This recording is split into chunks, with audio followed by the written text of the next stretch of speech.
Hello बच्चों, आज मैं आप लोग को हिंदी साहित्य का एक महत्वपूर्ण टॉपिक हिंदी साहित्य का उद्भव और विकास पढ़ाने जा रही हूँ। हिंदी भाषा जो है वो भारत की एक राजभाषा है।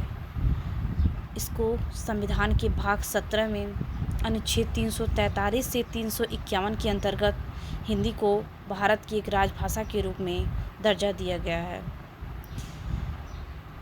बच्चों, आज दुनिया में लगभग 3000 से 3200 भाषाएं बोली जाती हैं, जिन्हें 13 भाषा परिवार में बांटा गया है।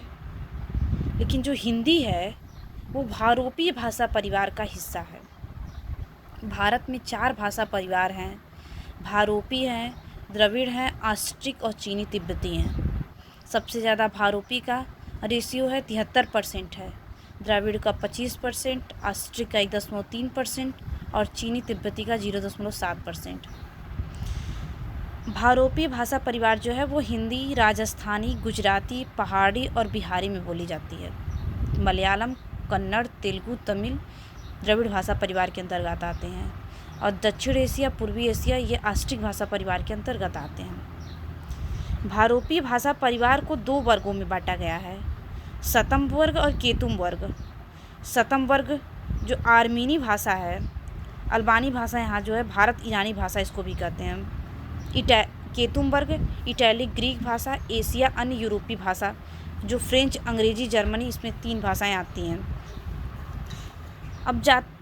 अब एक बात ध्यान रखिएगा आप लोग, संस्कृत जो है वो मुख्यतः 3 भागों में बटी थी पहले, भारतीय आर्य भाषा, दरद और ईरानी।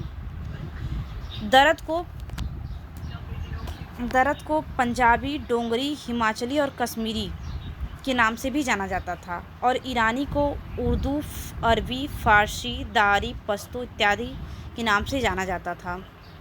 भारतीय आर्य भाषा जो है उसको मुख्यतः 3 भागों में बांटा गया, प्राचीन भारतीय आर्य भाषा, मध्यकालीन भारतीय आर्य भाषा और आधुनिक भारतीय आर्य भाषा।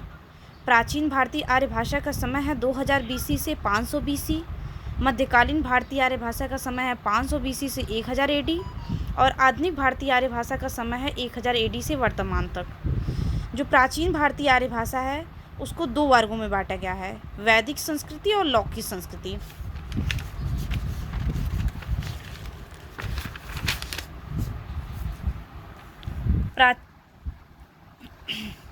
उदय नारायण और धीरेन्द्र वर्मा जो हैं वैदिक संस्कृत में 13 स्वर मानते हैं, हरदेव वाहरी 14 स्वर मानते हैं।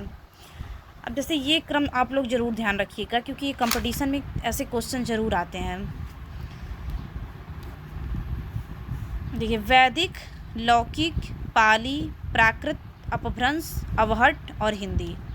मध्यकालीन भारतीय आर्य भाषा जो है इसका समय 500 BC से 1000 AD तक है। इसके अंतर्गत पाली, प्राकृत और अपभ्रंश आते हैं।